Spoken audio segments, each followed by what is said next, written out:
The stars looked different through the observation deck of the Liberties, edge as Captain Jake Morrison sipped his morning coffee. He had been exploring space for 15 years, but the beauty of distant suns never got old. His ship was 3 days out from Earth, carrying supplies to the mining colony on Kepler 442b. When the emergency beacon started screaming through their communications array, Lisa Carter sat in the medical bay with her hands shaking as she tried to explain what happened. Her colony of 50,000 people was gone, and she was the only one left alive. The crystalline ships had appeared without any warning in the early morning hours when most people were still sleeping. They were massive things that seemed to bend light around their edges, making them hard to look at directly. The aliens called themselves the Zephyrian Dominion, and they spoke perfect English through their communication systems.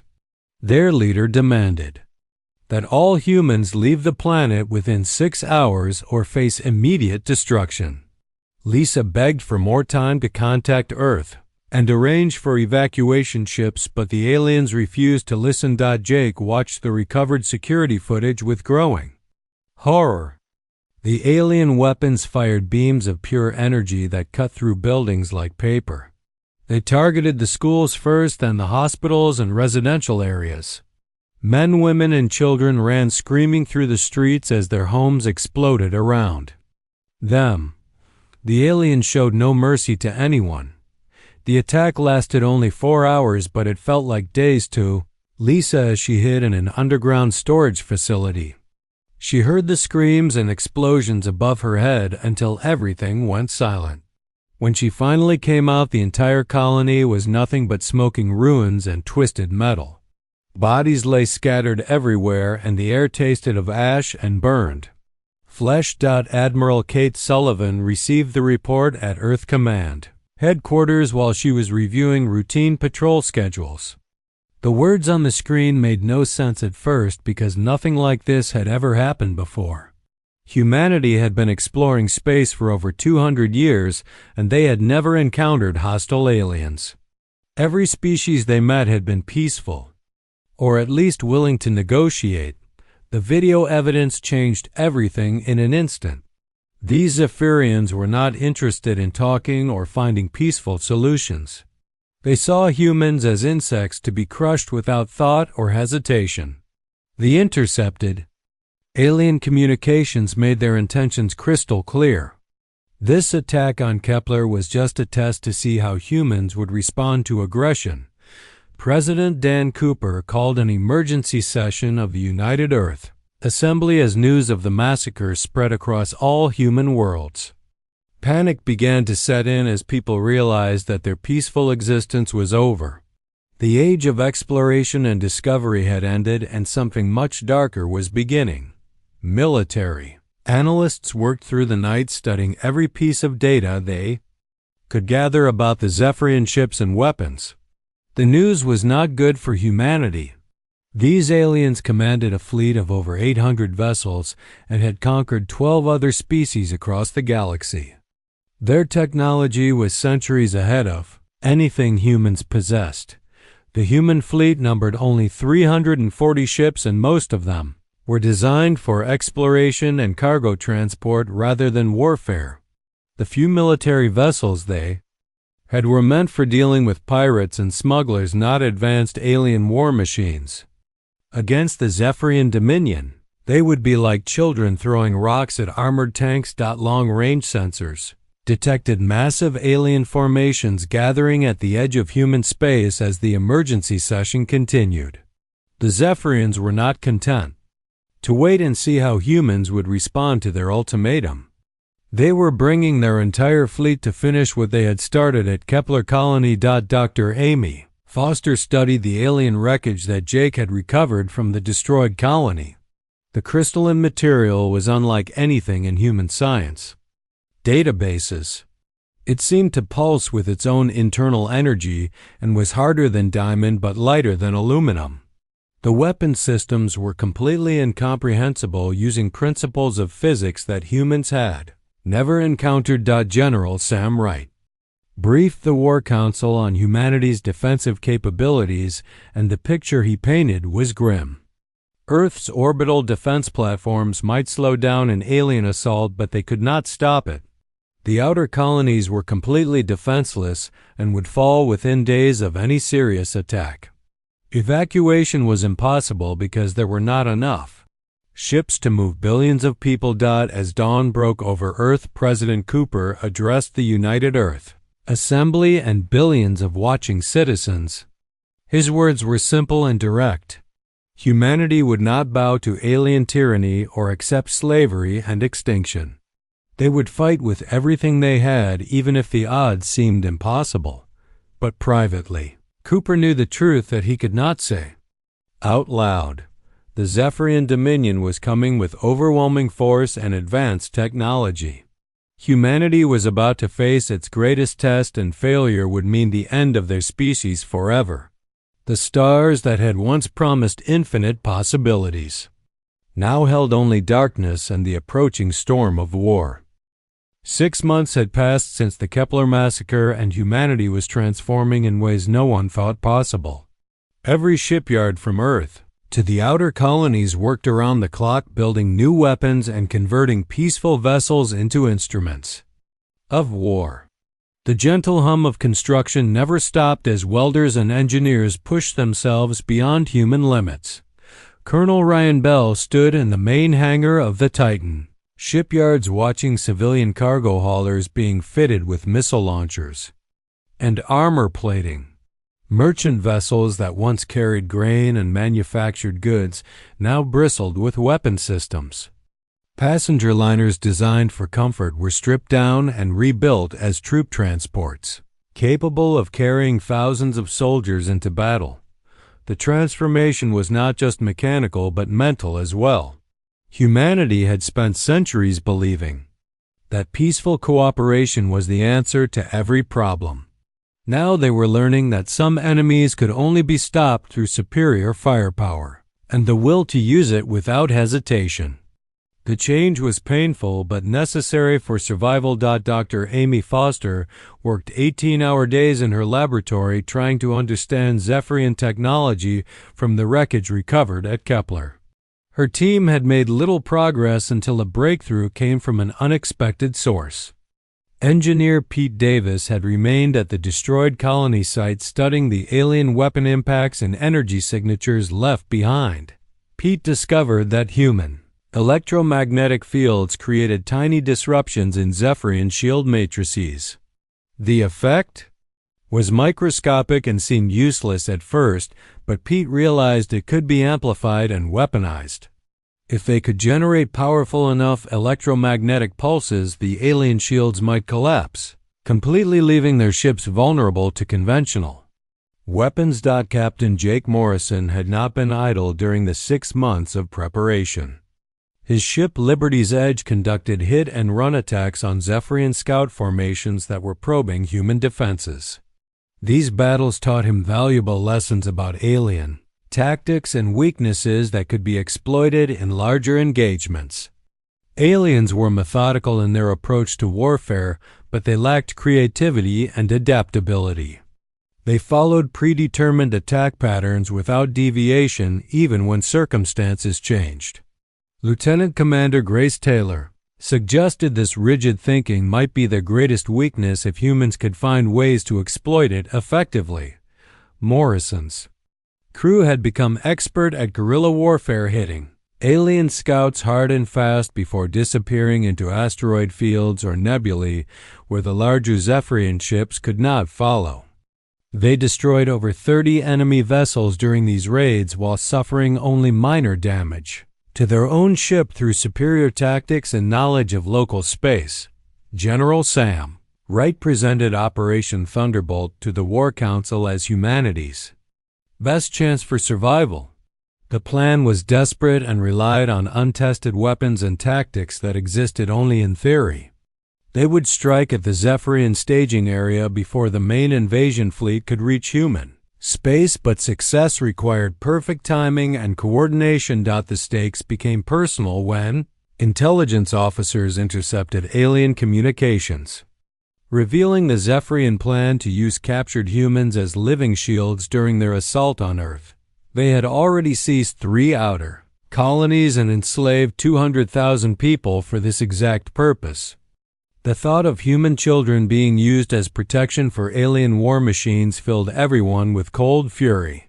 President Cooper made the hardest decision in human history when he authorized the production and deployment of weapons of mass destruction for the first time in over 2 centuries. Humanity had sworn off such weapons after the devastation they caused during the resource wars. But desperate times called for desperate measures. Nuclear missiles were fitted with Pete's electromagnetic pulse generators, creating hybrid weapons that could disable alien shields and destroy their ships in a single devastating blow. Chemical weapons designed to eat through crystalline hulls were loaded into torpedo warheads. Biological agents that could survive in vacuum were prepared for use against boarding parties. The moral weight of these decisions pressed down on everyone involved, but they had no choice. The Zephyrians had shown no mercy to human civilians and expected none in return. This was a war of extinction where only one species would survive to see the end. Humanity intended to make sure it was them. Training camps across human space filled with volunteers, eager to fight for their species' survival. Former merchants became soldiers and peaceful scientists learned to build weapons of incredible destructive power. The transformation was complete as humanity shed its pacifist ideals and embraced the warrior spirit that had once carried them. Across dangerous oceans on their home world, Dr. Foster achieved another breakthrough when she successfully reverse-engineered Zephyrian energy weapons, creating human versions that were crude but effective. The first test firing vaporized a small asteroid and proved that humanity could match alien firepower given enough time and resources. Mass production began immediately at facilities across human space. As the months passed, humanity grew stronger and more determined. While intelligence reports suggested the Zephyrians were becoming concerned about human resistance, they had expected quick submission or easy conquest, but instead faced an enemy that seemed to grow more dangerous with each passing day. The hunters were slowly becoming the hunted. Long-range sensors detected the approach of the main Zephyrian invasion fleet as Operation Thunderbolt entered its final preparation phase. Hundreds of alien ships moved through space like a plague of locusts, ready to devour everything in their path. But humanity was no longer the same species that had been caught helpless at Kepler. They had evolved into something new and far more dangerous than their enemies could imagine. The Battle of Titan's Gate began when Admiral Kate Sullivan received word that Zephyrian advance forces had entered the outer solar system. Her reformed fleet waited in the shadow of Saturn's rings, ready to execute tactics that no alien enemy had ever encountered before. The peaceful exploration vessels of 6 months ago had been transformed into deadly predators armed with humanity's fury and desperation. Sullivan commanded from the bridge of the dreadnought, valiant spirit as her forces moved into attack formation. Human ships no longer fought like the orderly fleets of old Earth navies, but instead moved in coordinated Wolf packs, using their smaller size and superior maneuverability to devastating effect. They struck hard and fast, then disappeared before the enemy could respond effectively. Captain Jake Morrison led the first wave aboard Liberty's Edge as his ship charged directly through the center of the alien formation. Zephyrian energy beams lanced out, trying to destroy the small human vessel, but Morrison's crew had learned to use the enemy's rigid tactics against them. They followed predictable targeting patterns that could be anticipated and avoided with skillful piloting. The electromagnetic pulse mines that Pete Davis had developed proved brutally effective when deployed against Zephyrian shields. The alien defensive systems collapsed under the coordinated electromagnetic assault, leaving their crystalline hulls vulnerable to human kinetic weapons for the first time. Railgun slugs and missile warheads tore through enemy armor that had seemed invincible just months before, but the Zephyrians adapted faster than human strategists had hoped they would. Commander Veltar deployed gravitational weapons that crushed 3 human destroyers instantly by creating artificial gravity wells that compressed their hulls into twisted metal. The tide of battle began turning against humanity as more alien reinforcements arrived from deeper in their formation. Dr. Amy Foster watched the battle from the command center, knowing that her experimental neural interface technology represented humanity's last hope for victory. The system allowed human pilots to link directly with their ship's artificial intelligence systems, creating a hybrid consciousness that could think and react at superhuman speeds. The technology was untested and dangerous, but desperate times called for desperate measures. Lieutenant Sarah Quinn volunteered to be the first test subject despite the risks involved. She climbed into the specially modified fighter cockpit and felt the neural cables connect to the implants behind her ears. The sensation was like having her mind expanded to encompass the entire universe as her consciousness merged with the ship's targeting, computer, and navigation systems. Quinn's enhanced reflexes allowed her to dodge Zephyrian energy beams that would have vaporized any normal pilot. Her targeting system locked onto enemy weak points with perfect precision, while her flight computer calculated impossible maneuvers that turned her fighter into a weapon of incredible destruction. She destroyed 12 alien vessels in the span of 20 minutes before other human pilots began replicating her techniques. The battle raged across the outer solar system for 18 brutal hours as both sides threw everything they had into the fight. Zephyrian crystalline vessels shattered under human weapons, while alien energy beams carved through human armor plating like paper. The space around Saturn's rings became a graveyard filled with the wreckage of both fleets. Human losses were severe, with 43 ships destroyed and over 30,000 casualties, but the Zephyrian advance force was completely annihilated.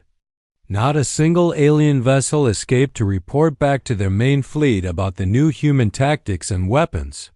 More importantly, humanity had captured several intact enemy ships for the first time, allowing them to study advanced alien technology.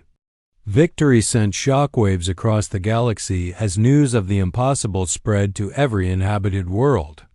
The Zephyrian Dominion had seemed invincible for thousands of years, conquering species after species without ever facing serious resistance. Now these upstart humans had destroyed an entire alien fleet and lived to tell about it.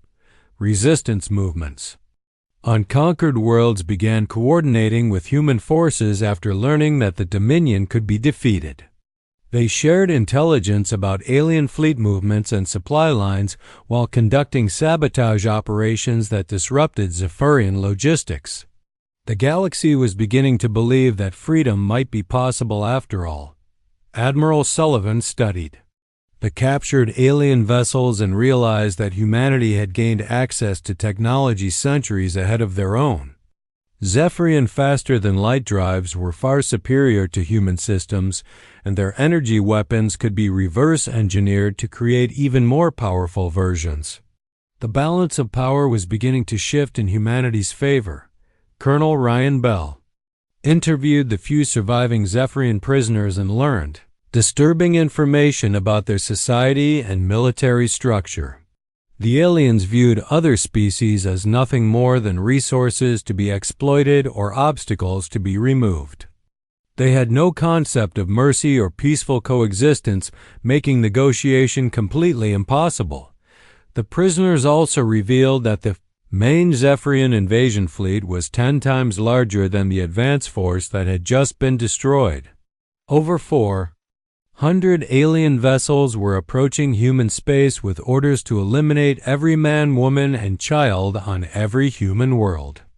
The victory at Titan's Gate had bought humanity time, but the real war was just beginning.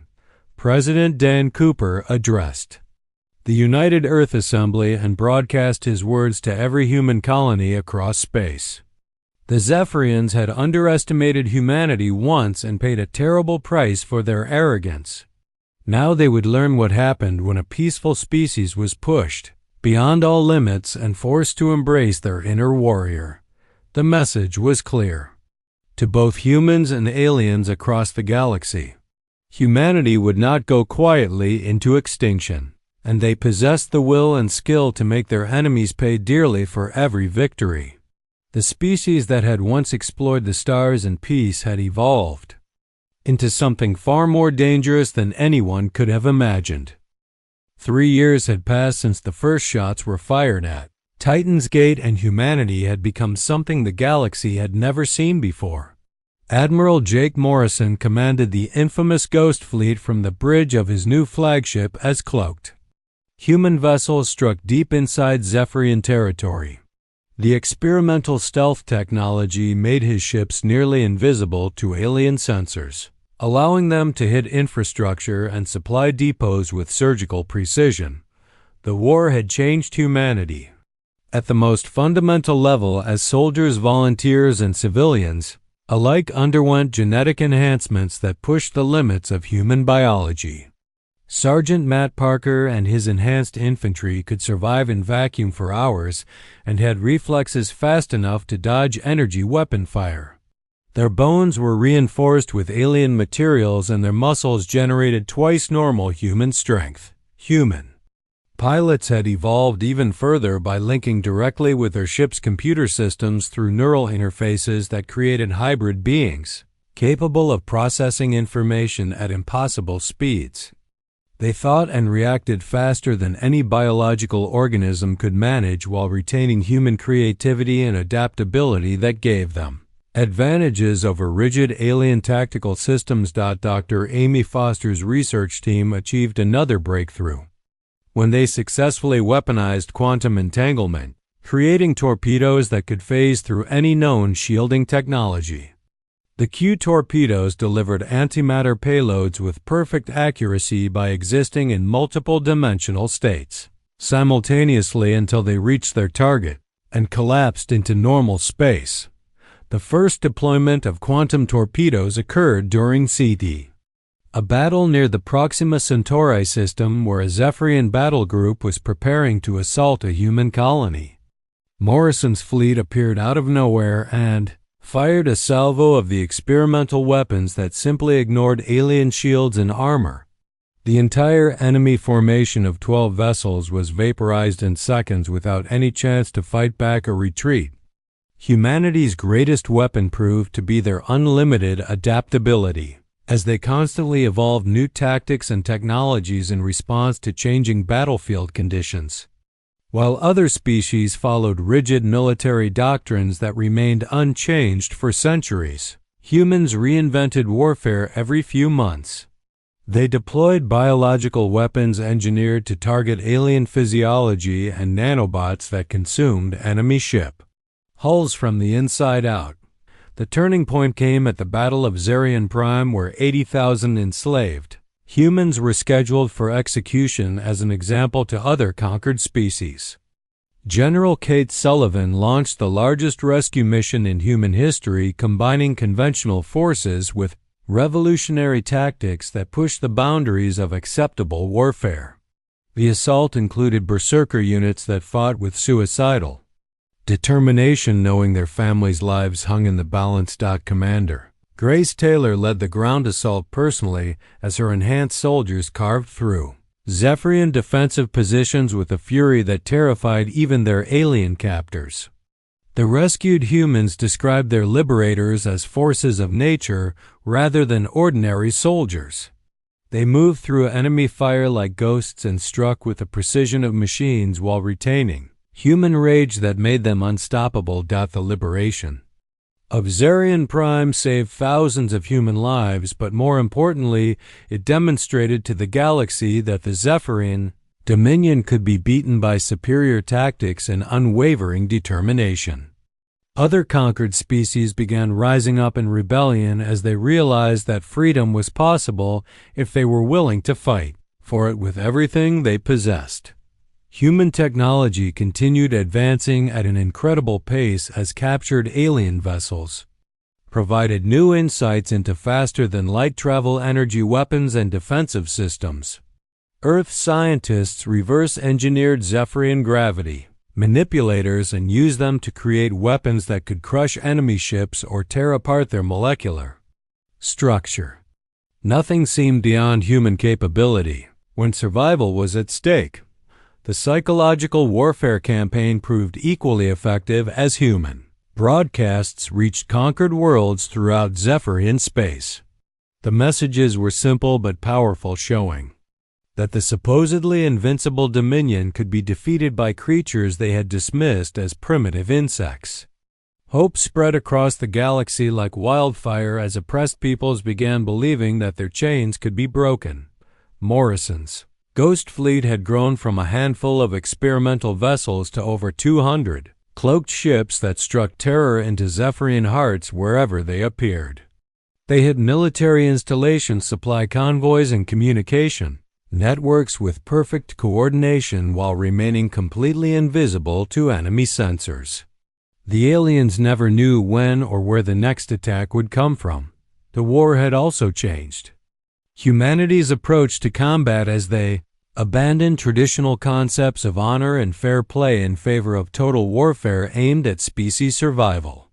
They used psychological torture on captured aliens, deployed chemical weapons that caused agonizing deaths, and targeted civilian infrastructure to break enemy morale. The peaceful explorers of 5 years ago had become apex predators. Zephyrian Commander Veltar found himself fighting an enemy that defied everything he understood about warfare and civilization. These humans adapted faster than his forces could respond and showed no mercy to defeated opponents. They had become something beyond his ability to comprehend or counter through conventional military doctrine. Intelligence reports indicated that the Zephyrian Dominion was beginning to fracture as conquered species rebelled, and their own military forces suffered defeat after defeat at human hands. The empire that had lasted for thousands of years was crumbling under pressure from an enemy they had foolishly awakened through their own cruelty and arrogance. As the fourth year of war began, humanity controlled over 30 star systems and commanded a fleet of 2,000 vessels that grew stronger every day. They had evolved from victims to liberators and showed no signs of stopping their advance toward the Zephyrian homeworld. The galaxy was learning what happened when humanity's fury was unleashed without restraint or mercy. 5 years had passed since the destruction of Kepler Colony, and the war had spread across 40 star systems like a plague of violence and revenge. Humanity now commanded over 2,000 combat vessels, each more advanced and deadly than anything the Zephyrians had imagined possible when they first attacked. The former victims had evolved into apex predators, hunting their tormentors across the galaxy with relentless determination. Admiral Jake Morrison's intelligence network finally discovered the location of the Zephyrian homeworld after years of careful investigation and interrogation of captured prisoners. The Eternal Throne was a massive space station, hidden deep within the Maelstrom Nebula where sensor interference made detection nearly impossible. The artificial world housed over 200 million aliens and served as the nerve center of their crumbling empire. Information gathered from liberated prisoners revealed that the Dominion's leadership had become increasingly desperate as their supposedly inferior human opponents continued achieving impossible victories. The alien high command was split between those who wanted to negotiate a peace treaty and hardliners who demanded the complete extermination of humanity, regardless of the cost to their own forces. The Zephyrians attempted to open diplomatic channels through neutral species offering to withdraw from all human space in exchange for an immediate ceasefire. President Dan Cooper's response was broadcast across every inhabited world in the galaxy and left no room for misinterpretation about humanity's intentions. The aliens had shown no mercy to human children and would receive none in return from their victims. Dr. Amy Foster worked with a team of the galaxy's greatest scientists to develop humanity's ultimate weapon in the depths of a hidden research facility. The reality cascade was a device that could destabilize the quantum foundations of matter itself by creating cascading failures in the fundamental forces that held atoms together. The weapon was so powerful it could theoretically destroy entire star systems, but its use would mark humanity as the most dangerous species in galactic history. The ethical implications of such a weapon troubled many human leaders, but the memory of 50,000 innocent civilians murdered at Kepler Colony outweighed all moral concerns. The Zephyrians had chosen to wage a war of extinction and would face the consequences of that decision when the reality cascade was deployed against their homeworld. Meanwhile, liberation forces under General Sam Wright had freed over 2 million enslaved beings from dozens of conquered worlds across Zephyrian space. These grateful populations joined the human war effort, providing intelligence about enemy movements and support that proved invaluable in planning the final offensive against the Eternal Throne. The liberated species brought with them knowledge of Zephyrian culture and psychology that helped human strategists understand their enemies' weaknesses. The aliens were a hierarchical society that collapsed into chaos when their leadership was removed. If the Eternal Throne could be destroyed or captured, the entire Dominion would fragment into civil war and rebellion. Captain Pete Davis led the reconnaissance mission that confirmed the location and defenses of the alien homeworld. His cloaked ship spent 3 months mapping the station structure and identifying key targets for the coming assault. The Eternal Throne was protected by weapons that could shatter planets, but humanity had faced impossible odds before and emerged victorious. Through superior tactics and determination, the Zephyrian Dominion, which had once commanded hundreds of worlds, now controlled fewer than 20 systems as their empire contracted under relentless human pressure. Their crystalline ships that had once been symbols of invincible power now fled in terror when human battle groups appeared on their sensors. The hunters had become the hunted in a complete reversal of fortune. Commander Veltar, the architect of Kepler's destruction, found himself sending increasingly frantic requests for reinforcements that no longer existed. His forces had been reduced to a handful of ships hiding in remote systems, while human fleets roamed freely through what had once been secure Zephyrian territory. The empire he had served faithfully for centuries was dying around him. Intelligence reports suggested that several conquered species were preparing to declare independence from the Dominion once the human assault on the Eternal Throne began. They had been waiting for this moment for generations and would not let the opportunity for freedom slip away. The galaxy was ready to throw off its chains and embrace the liberation that humanity had made possible. Colonel Ryan Bell coordinated with resistance movements across Zephyrian space to ensure that the final offensive would be supported by simultaneous uprisings on every conquered world. The timing had to be perfect to prevent the aliens from consolidating their remaining forces for a desperate last stand that could prolong the war for decades. The psychological impact of 5 years of constant defeat had shattered Zephyrian morale, as their soldiers began questioning orders and deserting in growing numbers. They had been raised to believe in their racial superiority and the inevitability of their victory, but humanity had proven both assumptions completely wrong through superior skill and unbreakable determination. As humanity's combined fleets converged on the Maelstrom Nebula, the galaxy held its collective breath, waiting to see if the species that had seemed destined for extinction could complete their impossible journey from victims to liberators. The Eternal Throne represented everything the Zephyrian Dominion had stood for during its reign of terror, and its destruction would mark the end of an age. The final battle was approaching, and both sides knew that only one species would survive to see the dawn of a new galactic order. Humanity had traveled too far down the path of war to turn back now, and the aliens had committed too many atrocities to expect mercy from their former victims. The reckoning had come at last. The final battle erupted in the Maelstrom Nebula as humanity's combined fleet engaged the last remnants of Zephyrian power in a confrontation that would determine the fate of both species. Admiral Jake Morrison commanded the assault from the Super Dreadnought Retribution's call, while Dr. Amy Foster coordinated the Reality Cascade deployment from a heavily shielded command vessel hidden deep within the human formation. The Eternal Throne proved to be a fortress beyond imagination as its weapon systems came online and began firing at the approaching human fleet. Planet-killing energy beams lanced out across space, vaporizing smaller vessels instantly, while gravitational weapons created artificial black holes that consumed entire squadrons. The alien station was protected by technology that had been refined over thousands of years of conquest and domination, but humanity had transcended their original limitations during 5 years of total war and evolved into something the galaxy had never seen before. Enhanced human pilots merged completely with artificial intelligence systems, becoming beings of pure thought and will that could process information faster than any biological organism.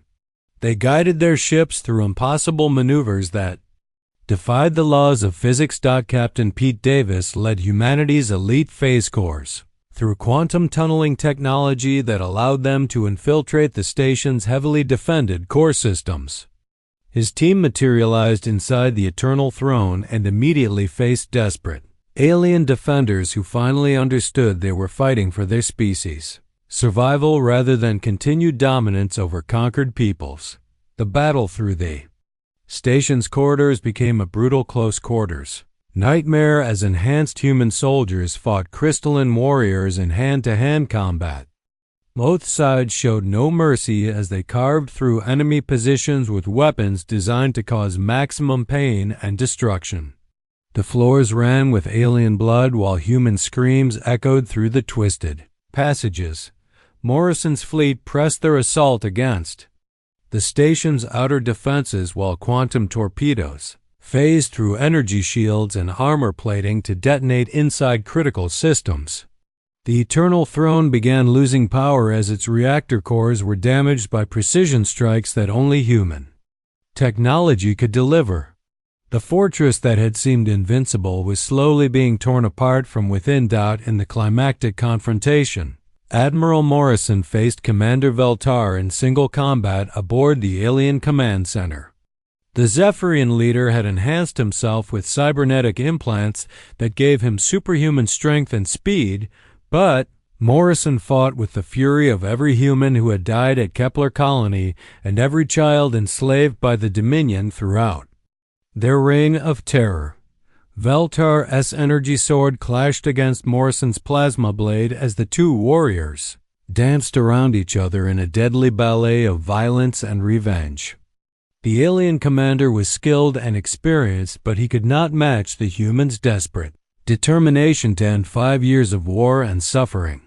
When Veltar finally fell, the Zephyrian surrender followed within hours as their remaining forces lost all will to continue fighting. The war's end brought unprecedented changes to galactic civilization as humanity emerged as the dominant military power in known space. But they chose a different path than their defeated enemies had taken during their centuries of conquest and oppression. Instead of building an empire based on fear and slavery, humans established the Liberation Compact as an alliance of free worlds dedicated to preventing future tyrannies. President Cooper addressed the galactic community from the rebuilt ruins of Kepler Colony, which had been transformed into a memorial honoring the 50,000 innocent victims whose deaths had sparked humanity's transformation from peaceful explorers to galactic liberators. His words reshaped interstellar politics and established new principles that would guide civilization for generations to come. The speech was broadcast across every inhabited world as Cooper explained that humanity had not fought to become conquerors, but to ensure that no species would ever again face the horror of extinction at alien hands. They had learned what happened when humanity's fury was unleashed in defense of freedom, and now the galaxy would discover what occurred when human compassion was given freely to those in need. The surviving Zephyrians were relocated to monitored worlds where they would rebuild their civilization without the capacity for aggression or expansion. Many younger aliens who had been freed from their species' supremacist culture chose to join the Liberation Compact as equals rather than return to the rigid hierarchy that had led to their downfall. Humanity's transformation from peaceful explorers to galactic liberators became legend throughout the galaxy as other species studied how such a dramatic evolution had been possible. They learned that when faced with extinction, even the most civilized people could become unstoppable forces of nature, driven by absolute refusal to surrender regardless of the odds against them. The stars themselves seemed brighter now as billions of formerly enslaved beings looked up at the night sky and saw hope instead of despair. The age of Zephyrian domination was over, and a new era of freedom had begun thanks to the species that had refused to accept their fate as victims and chose instead to become the galaxy's protectors. Dr. Foster's reality cascade was dismantled, and its plans destroyed to ensure that such a terrible weapon could never be used again. Humanity had proven their point about the consequences of threatening their existence and no longer needed the ultimate deterrent that had helped secure their victory over the Dominion. The Liberation Compact grew stronger each year as more species joined the Alliance and contributed their unique abilities to the cause of galactic freedom. Trade flourished between member worlds while scientific cooperation led to advances that benefited everyone. The darkness that had ruled the galaxy for millennia was finally lifting. Children on 1,000 worlds learned the story of humanity's war against the Zephyrian Dominion, and how ordinary people had become heroes when their survival was threatened. The lesson was clear that freedom was never free and must be defended by those brave enough to fight for it. When peaceful solutions were no longer possible,